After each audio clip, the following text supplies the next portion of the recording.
Many people are familiar with Dr. Folefac Edmund, who we'll sometimes refer to as the medical heavyweight from the BLM.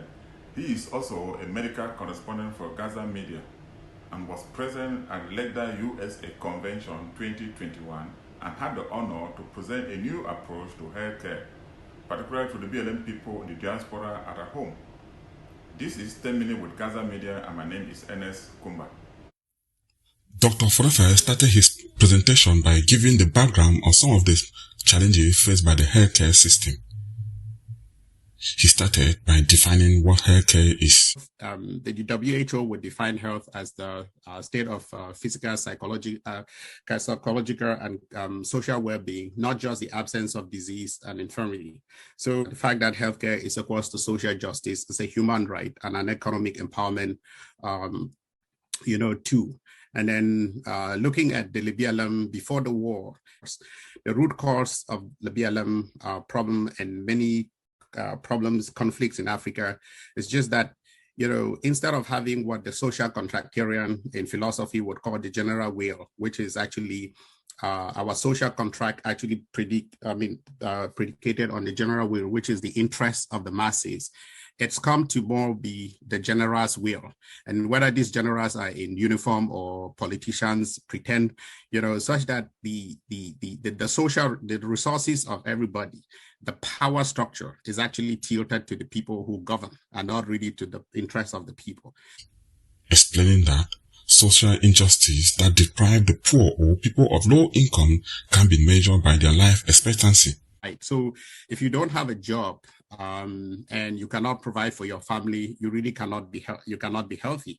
If you actually are in a place where you are discriminated against for people who beat their wives and there is social violence and all of that stuff, no, you cannot be healthy. If you don't have nutrition, you cannot be healthy. A lot of mental disease in our community is actually, people don't realize mental health as a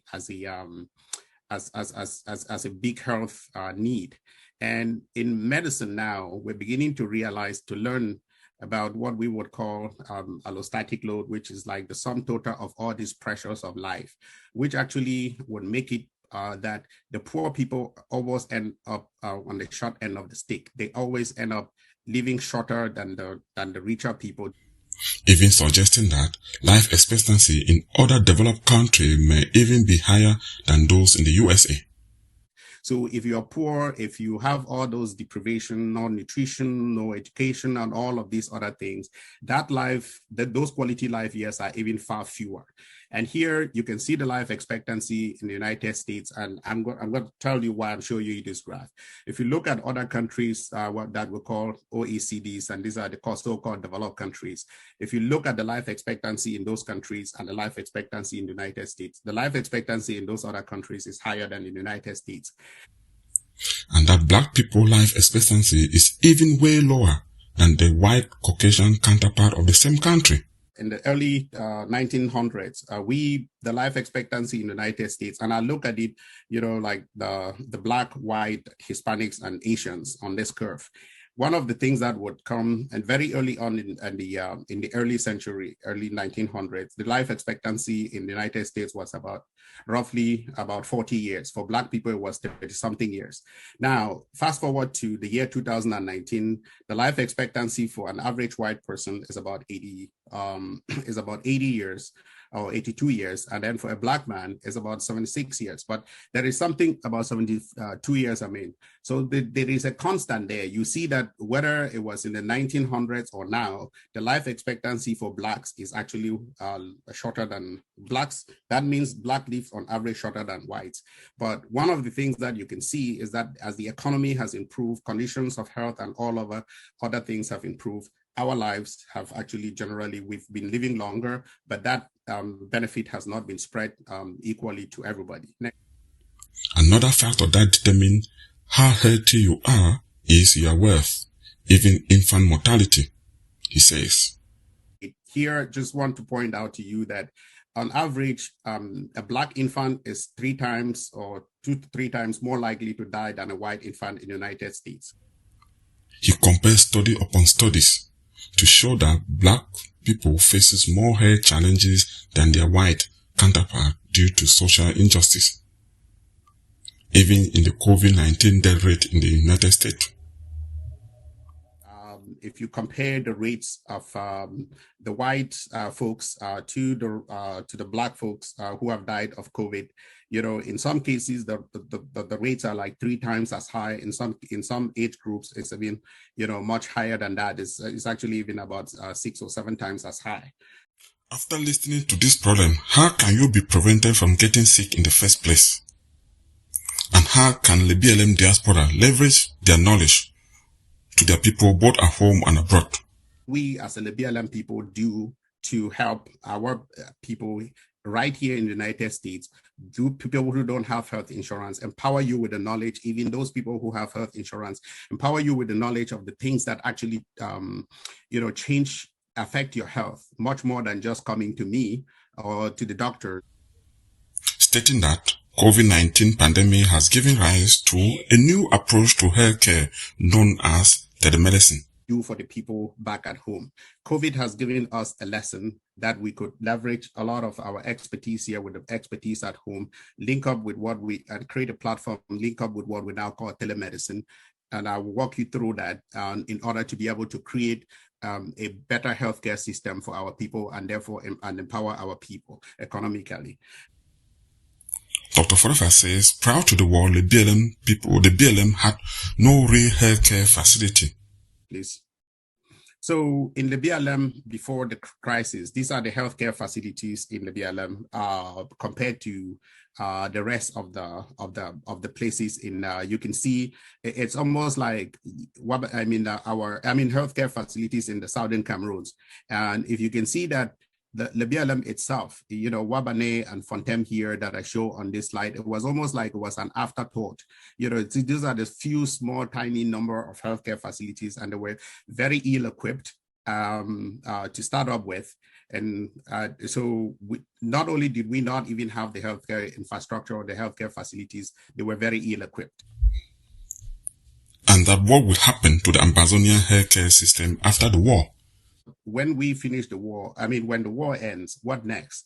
So I turned out to work with some 5 folks in technology to begin to create a health map in Ambazonia to really look to see where are the healthcare facilities in Ambazonia and currently. And the new approach will start by identifying different healthcare hotspots. My hope here is to eventually get to a point where we can be able to get the hospitals and calculate the distances where the hospitals are or the healthcare facilities would be. So at some point, when this war is over, we can build ourselves a healthcare system rather than a sick care system that is currently in existence. What about school, nurses, nutrition, exercise, etc.? The things that we want to set up to do would be to make sure that we promote a healthy lifestyle, nutrition, exercise, clean water, better air quality, education promotion, and all the other things that we talk about which affect our health. Then when the war ends, we get school nurses who can go to different schools, during once or twice a week or however often we think it's necessary to kind of diagnose these kids with some of the different minor illnesses such as parasitic infections and all whatnot, treat them before they get to a point where the kids would have to absent school.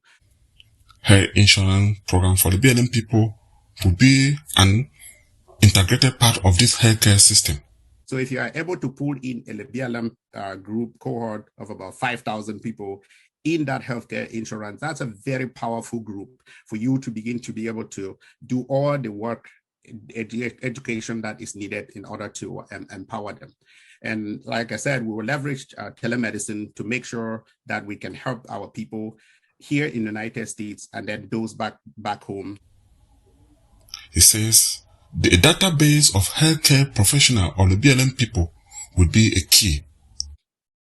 And the first thing that we need to do in order to do that is to create a database of the BLM health professionals who are based here who are based in Cameroon, i.e. we look at doctors, their areas of specialization, pharmacy, lab technicians, and all of that, put them in one category. Once anyone has any health problem, you can call the hotline number and will be directed to an expert, be in the diaspora or at home. So this is the critical schematic program. So imagine that you are in LeBLM and you are sick. These are the people, or you have a healthcare question. There is this healthcare professional pool here in Cameroon where you can call into that database and then present your problem. The healthcare professionals within that group would call you back. And then if they can be able to sort out that problem, fine. If they cannot, they can direct you to a hospital. We have another database here, which is where they and a platform where when they take out in that information, some of the issues that they may encounter, they may not be able to, they may not know what to deal with it. They put that information here in this database.